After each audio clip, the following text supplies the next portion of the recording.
I wrote this paper for the final assignment in the first-year writing seminar I took last fall, which was Jane Austen Now.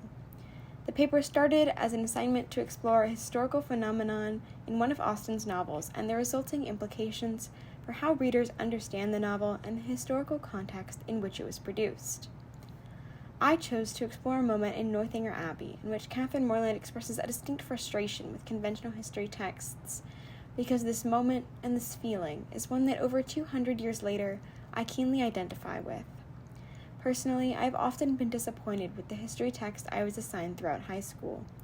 There was always a distinct lack of women in these texts, and the few that were included were sexualized or demonized, leaving women's experiences, contributions, and stories out of the narrative,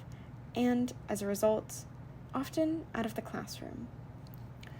I began this essay out of a feeling of solidarity with Catherine, expecting my research to highlight academic experiences and history texts that, although separated by 2 centuries of time,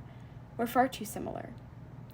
Though I initially faced challenges in finding information about the exact history texts that young women in the 18th century were recommended, by pulling from contemporary evaluations and examining the research they used, I was able to finally find the few sources that focused on women's perspectives. I expected to find that Catherine preferred novels to history books because novels were one of the few ways women could access stories centered around women.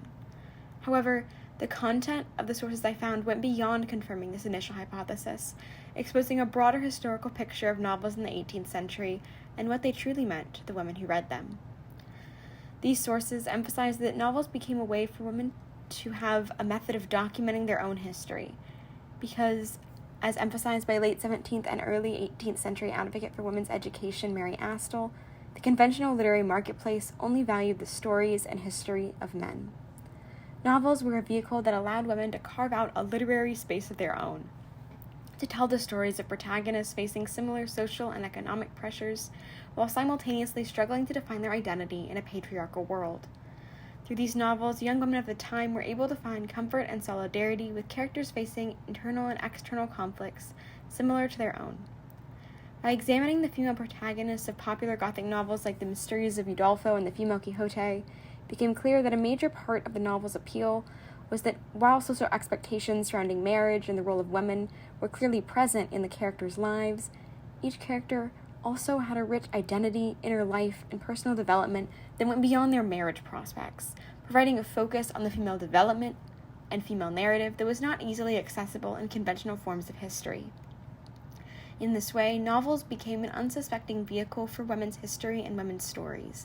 enabling them to access the lineage of their own emotions and individual development, and then apply these lessons to their own growth.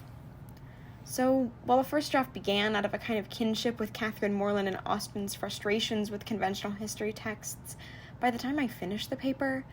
I had uncovered an entire community of kindred spirits, women who were not only dissatisfied with existing narratives, but found ways to tell their own stories and their own histories through unique methods, in spite of the constraints of the patriarchal world around them.